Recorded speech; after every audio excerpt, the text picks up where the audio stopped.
I'm Andy Himmel with the Restaurant CPAs, and I'm thrilled for the opportunity to talk with Bill Lindsey, partner of COGS-Well. With decades of experience helping operators streamline systems, Bill is absolutely one of the best people to talk to in the industry when it comes to the cross section of operations and technology. So, Bill, thank you so much. I'm thrilled for the opportunity. Well, thank you, Andy. I appreciate the invitation. It's always a pleasure to talk with you. You've certainly seen over the years how the right solutions don't just fix problems, they boost efficiency and they free up time for operators to focus on their core business. When you're considering technology solutions, integrations, what are the main decisions you need to think about first? So, the first decision people need to make is whether they're looking for an all in one solution, one vendor that serves all needs, or best in class. And that decision has become much more easy to make these days, or much more easily made.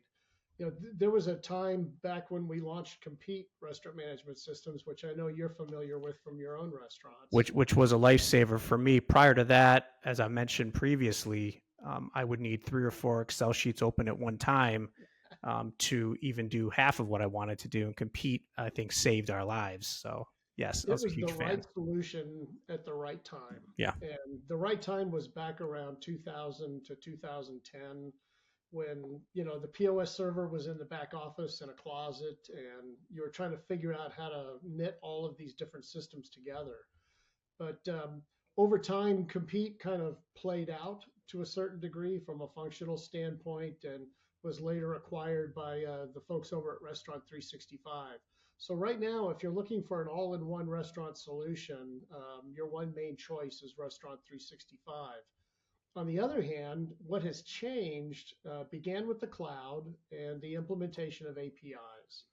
And what that means is that if you were to install a software product that you wanted to connect with your accounting software, there's a fast login, you put in your credentials, and there's a link.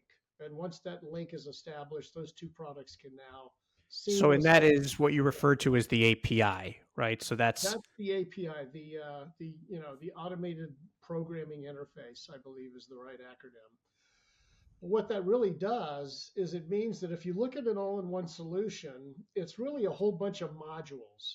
And each of those modules is usually developed by a different team of developers, and they all have these API calls. So there's this process of internally communicating from an accounting module to an inventory module or a labor module. And that's how all the data seamlessly moves together. Well, those same APIs are typically available for public access. And I don't mean just anybody. You have to have some credentials. You have to be certified in many cases and approved before you're allowed to gain access to them. But what it really means in effect is, all of the integrations that we did in Compete from an inventory, labor, and accounting perspective, um, you can make with virtually any combination of products today. At COGS-Well, we have the same process of updating accounts payable, sending over journal entries, adjusting journal entries once the inventory posts, transfers between sites, intercompanies with due tos and due froms. So it's really kind of leveled the playing field, and it gives operators a choice now to decide, do I want to have one vendor that supplies everything that I need?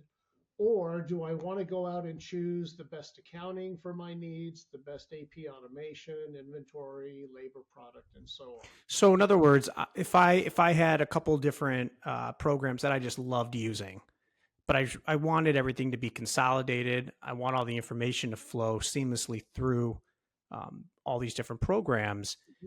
There's a high likelihood that if I choose the right programs, the API already exists where they could likely plug in on the back end to some of these uh, programs. That's correct. In fact, for most vendors' websites, I know certainly at cogswell.com, you can go to the partner page and review a list of logos for all the integrations that exist. So I'll give you a good example. If you're a 1, 2, 3 unit restaurant operator, you're probably using QuickBooks Online. 90% chance that that's the Mm-hmm. case. So if you sign up for Cogswell and you say, I want all of this accounting stuff to be fully integrated, There's about a 5-minute process of putting in your password and your username and creating that API link. And from that moment forward, COGS-Well can then begin pushing information to accounting and bringing back information like new vendors, GL accounts, all the things that you would expect to happen in the background. Same with your point of sale. If you're using a product like Toast, you can go on your Toast dashboard and say, I would like to integrate with COGS-Well.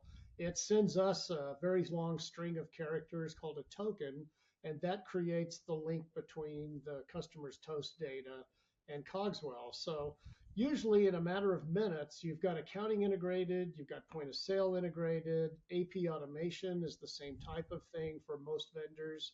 So it gives you a choice. Now, the back end benefit of that is that over time you grow to a 10 unit operator, and QuickBooks Yeah. Online is no longer the best accounting solution. So you look at a product like Oracle's NetSuite or Sage Intacct and say, I'd like to move up and use one of these products. Um, it's changing the credentials. You can literally go in and say, I have a new accounting system, I'm using NetSuite. You put in your information, it creates the link, and you just carry on the way that you always have. The benefit is the folks in the restaurant don't know the difference. They're Right. So still this used to be a major barrier back in the day. This was a huge barrier. In fact, I almost avoided it majority of the time because I didn't want to have downtime. I didn't want to spend a million hours trying to connect the dots, on the back end. So, what is, in your opinion, why would someone choose to go with, a few smaller companies that have maybe one or two specific things they do well versus, let's say, a 365? so, I think what happens is that things run through cycles. And the cycle that ran for an all in one solution created a certain amount of inertia. And people say, gosh, it's so much easier. I can sign up with this one company and get Yeah. everything that I need. And that's a very, very desirable outcome. We started that process back around 2000 and really rode that. I always say, we rode that horse as long as we possibly could. But here's what happens over time, innovation tends to get flattened. It compete if we wanted to completely redesign the inventory system, that's not such an easy prospect Yeah. because you've still got customers using your legacy inventory. They're all in the same database. It's not quite as simple as just plugging You in just some. can't be as nimble as a company whose sole focus is just to be the best at that specific item. That's right. Yeah. And what you're seeing today in the marketplace are a lot of vendors that have invested in best in class. Yeah. So the objection that I hear from people frequently is, we just want to have one login and we want it all to kind of be the same. Well, if you think about it, the folks in the restaurant don't do the same things that the folks in accounting do. Yeah. If you're writing a schedule, it's a different user interface than if you're entering an invoice or doing inventory counts. So having the user interface, the UI as it's called, tailored for the audience you're working with makes all the sense in the world. And in today's world, we're used to using a lot of different products. If you look at the number of apps that you have on your iPhone, I'll rest my case right there. They're all coming through your phone. They're all on the Apple Store or Google Play, but they're all best in class apps that you can basically use interchangeably. It's a good point. I never And really thought of generally, that. the younger people expect that. Younger people, it's like, what do you mean there's no app that's specific to that particular task? So we've kind of come to a point where there's been a fork in the road. And generally, what's happening is people are saying, am I satisfied with an all in one solution? Even though I'm not getting innovation, I'm not getting the latest of every single module, but I get this, I have one help desk to call and one training person to deal with. Or do I want to pick, Automate for AP automation or Factura or Shoebox? Do I want to use COGS-Well for my inventory or do I want to look at something like Craftable or Margin Edge? Do I want to use QuickBooks Online or do I want to use NetSuite or Sage Intacct? And I should also mention that This also applies to Restaurant 365. We have quite a few customers that love Restaurant 365 accounting.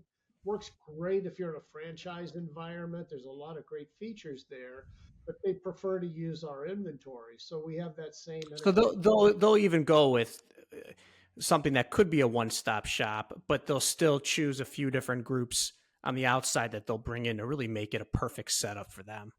Yeah, especially if if you're running a commissary and you've got unique requirements, you need to go to a best-in-class inventory Yeah, product. Understands commissary and the unique features that you have to support that kind of a business model. What you'll find generally is that, especially with legacy vendors, there's a multitude of workarounds that are advertised as features. And so they check all the boxes on the RFP, and somebody says, wow, they have everything we need. This is perfect. Let's go with these guys. And then when it comes to the implementation process, you find out, well, this very isn't messy, very exactly, bulky. yeah, it's Is that what killed a lot of the legacy systems? Not killed them, but the years ago it was Aloha, it was Micros. They were closed on the back end. I remember what they offered is what they offered, and then all of a sudden these new companies came around and it was completely wide open, and it just seemed like that just exponentially just pushed everyone ahead of them. Yeah, especially with point of sale, because point of sale got very comfortable with the fact that they were the hub of all technology in the restaurant. And then products like Toast came along where there's no team that shows up to install in your restaurant. You open the box, you plug it in, you log That in. blew my mind. I was used to having somebody on site for 3 days, living Yeah, there. yeah. And everything's Everything hardwired in. And I'll give you another good example. As you know, I've been selling inventory software, gosh, going back to the 1980s and 1990s. The biggest problem was the barrier to implementation. In order to set up inventory, you have to enter information for every item that you buy. The name of the item, how it's packed, how you count it, how you use it in a recipe, and then when you plug in for the vendor items, there's this constant process of trying to reconcile or match one to the other. That process alone could take weeks, if not a couple months, before you even get to use the software and And decide not even whether including you. the fixes along the way, So and today, lost months somebody, of inventory. Well, not yeah, lost, but looking back, going, well, this was entered in wrong, or this was entered in wrong. and you're on your own to bang in all this Yeah, data. And that is still the case for pretty much every vendor that we compete with. Now, with COGS-Well, one of the reasons that we've been so successful is if you signed up with me today and gave me access either to scan invoices or order guides, we would build that inventory for you before we even introduced you to the software, have all your items set up for inventory counts, pack sizes, recipe units, and we can do that usually in a couple of days yeah. I mean, for the customer. that's unbelievable. So, you start looking at these things and you say, well, gosh, nobody really wants to implement a new inventory system because of that huge lift of entering all that data. Let's take that off the plate. Let's then look at the receiving function and realize that people sitting in the office trying to enter and reconcile invoices is a really bad use of time. So why don't we just scan them and convert it to data and automate the invoice receiving process? So these are the kinds of things that are coming from innovation. Now, having said all of that, I'm going to hit the subtotal on that calculation and say, within the next year or 2 years, AI is going to change everything. We don't yet know exactly how deep it's going to go or what all it's going to eliminate, but these are all the types of routine tasks that AI is well suited to handle. So then you have to ask yourself if AI can solve some of these problems, how easy will it be for my vendor to adapt to this new AI technology? And we get back to the same argument, best in class or all in one, who's going to be nimble, who can respond to your needs. And I really want to make sure that people understand that if you're using a product like Compete or Restaurant 365 and you're in love with any portion of it, keep that portion. Right. You find something that works well for you, don't let go of it until you have to. No, it's a good point. It's not an all or nothing, which is how I And framed this conversation to begin with. But you're right. Over the years, we always had maybe one or two third parties that we brought in. It's easier now than it was then. I think is yeah, a huge difference. So if I'm if I'm looking to head down this road, I don't feel that there's a lot of integrated data within my business. If there's three primary directions that you would go in terms of solutions or integrations, let's say three primary categories, what would those look like? What would the first one be that you just need to have yeah. this information always available?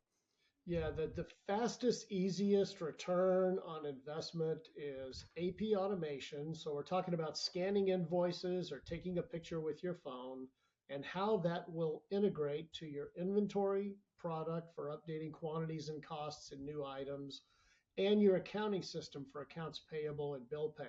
Many of these AP automation tools have a bill pay feature set that makes it much easier for operators to just have the staff scan in the invoices, take a picture with their phone. It goes through an approval process and they can schedule it for payment. It will update their accounting software as So, these payments so come in. really, this becomes the crux to everything coming in and going out in a sense, right? So if it's coming in, you're catching it, you're entering that information, and then from there, you can disseminate everything else from that point on.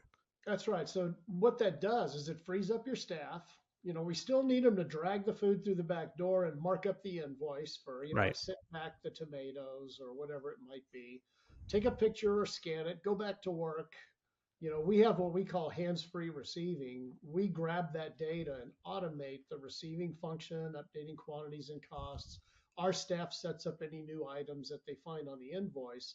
But it also has another fork in the road, if you will, inventory for the stores, but for accounting, now we've got full automation into accounts payable. So bill pay, ACH payments, or if you're using a virtual credit card or getting points on a card or having checks written on your behalf, that whole workflow from scanning the invoice to paying the bills and managing your inventory is one simple workflow that you can set up very, very quickly. That shouldn't take more than a day or two to have that up and running and get immediate benefit on your So, cost of goods sold. so in addition to COGS-Well and maybe 365, are there smaller best in class options in that space as well, or is that one that There generally are. works? Yeah. Yeah, you can look at products like Margin Edge. Craftable has many of these things. So there are other vendors out there that are competing in the same space, and you can Hmm. evaluate which one does the best job for your particular operation. Okay, so shifting gears, what would be the second bucket that you would absolutely bring on or advise a restaurant to bring on if they don't have in place? Yeah, to complete the full prime cost and prime tracking of expenses, you've got to have labor automation, and that starts with labor scheduling. So having a forecast that drives how many staff you're going to need and when, and applying your staff to that schedule, notifying the staff what the schedule is, the ability to have a portal for swapping shifts or applying for time off, those sorts of things, but also still using your point of sale as the time punch timekeeping device, pulling those time punches back into that labor software to apply the business rules and the labor rules for wherever you're doing business. So looking for overtime, calculating, people that are working in more than one site or location. The rules are so difficult to manage. You really do need software, especially if you're in states like California, New York, and others.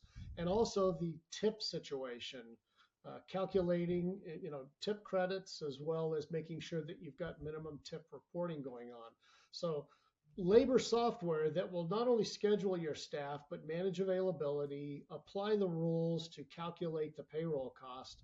That will push to payroll for processing to pay the staff, and then, of course, update into your general ledger. So if you were walking through a restaurant and they said, "Hey, Bill, can you come in here and just give me a quick look through?" and you saw up on the wall a one-page Excel sheet, or even something that just has the schedule written out on it. They might still have a POS.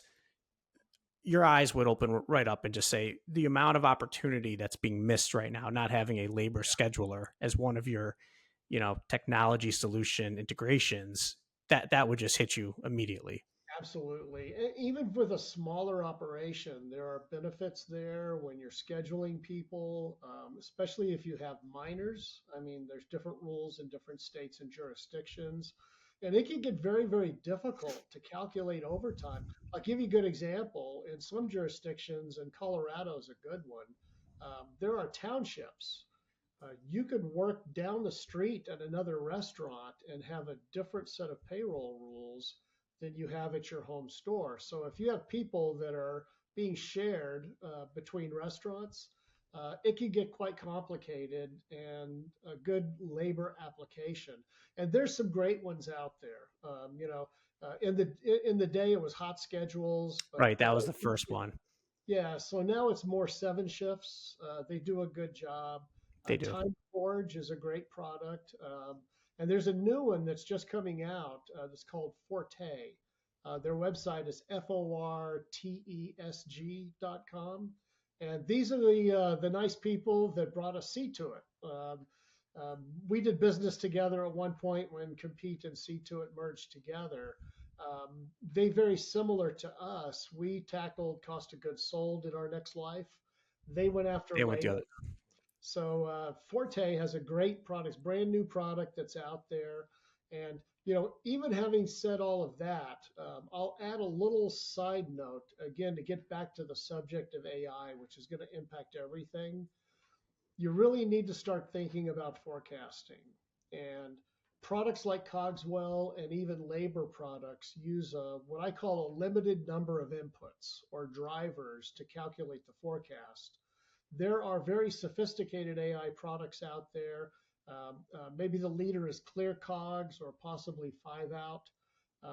ClearCogs and 5out, they look at a lot more data than what the traditional labor or inventory product looks at to do a forecast. They look at weather, they look at local little league teams, if there's a major sports franchise or a concert in Oh the my God, area, that's amazing. all those things that once you plug Which all is that in, which is amazingly impactful. I mean, huge. yeah, if there's a hockey tournament in town one Yeah. year, then the next year it's not scheduled. That's Or the minute 30%. that your team made the final four, you better adjust your staffing and you better order additional product because you're going to be busier than you would have been. So you're bringing up the forecasting component of it, not as one of our three categories we're talking about, or could say three buckets. The information that we still have to provide to these systems has to be as accurate as possible, and one of them is forecasting. So that's almost like an umbrella over the whole thing, which is, if we had a crystal ball, we could schedule, and our ordering would be perfect every time. So what you're saying is, this is something that's going to be coming down the pipeline. It's going to get more and more detailed that people need Yeah. to think about beyond just these three buckets. Yeah. Right now it's early adopters. There's some really, really good work being done. And again, I apologize if there are other AI products out there, but the two that I'm most familiar with are ClearCogs and 5out. And the quality of forecasting that they're producing is really breathtaking. Now, having said that, Amazing. you have those same features and functions in most inventory products for ordering and prep forecasting. There's a lot of that we could talk about. But I think what's coming that people need to have an eye on for next generation that No, it's covers smart. is an AI forecasting solution. I mean, look at catering. If you know how many people you have in an event, before the event starts, you order exactly the right amount of food. You have the right amount of people staffed. Now, obviously, you never know. Something, something could happen. The weather could end up being nicer than they thought, and you end up getting busier. So you have to be ready for it. But the closer you can get to that model, certainly with the cost of labor having, increased over the last 5 years, you're right. The forecasting is a huge component to it. Looking at kind of this third bucket, where would you go with the right type of solution or tech tool or integration? What would be that third piece? So the third piece is tied to the daily audit or the DSR or whatever terms people use. In order to really understand what's happening in your In business, DSR, daily sales report. daily sales report, daily audit. So pulling the data out of the point of sale system, having some very sophisticated mappings that you can map that into general ledger accounts. And the timeliness of getting that data as accurately as possible back to the restaurant. A lot of people say, well, we wait till the end of the week. And it's like, it's too late. I need to know that yesterday things didn't go according to plan, that I didn't quite hit my revenue number, my labor cost is creeping up, because I might be able to react to that today. So there are tools out there. We provide one in COGS-Well that we call POS Plus, but there are other products like Shogo that are available that are quite affordable and easy to implement. The big difference is how detailed do you want that data? And I'll give you a good example. Um, you know, Delivery services are a real challenge to account for. So being able to capture that data and update the books. Now, there's a whole nother area of reconciling delivery service fees, companies like Loop.ai that we could talk about as well that are out there that are really, really impactful. But just in a general basis, to get your accounting, your general ledger numbers updated for sales and flash reporting, grabbing your sales, taxes, cash, credit cards, discounts, coupons, delivery fees, mapping those into general ledger accounts. But even with labor, and I'll give you a good example. One of the things that people can do is they can pull in their labor totals. So for each job, total hours in dollars, overtime hours in dollars, uh, put those to statistical accounts. Now, if you're not familiar with statistical accounts in the general ledger, there are financial accounts on the balance sheet, the income statement, P&L that we're all familiar with. Mm-hmm. But there are also statistical accounts that don't go directly into financial reporting. But one of the things that I've practiced is to pull all of those labor totals each day by job, put them into statistical accounts to get a flash P&L out the following morning. Wow. You wake up in the morning, you've got your flash P&L. Here's my revenue. Here's my total, server labor, bussers, bartenders, back of the house, and put those in statistical accounts so that you can see whether you're on plan or off plan. And then when the payroll processes through the labor software, that updates the financial accounts. And then there's a comparison between the statistical labor and the financial reporting for any errors in mapping that maybe we're not getting the cleanest data.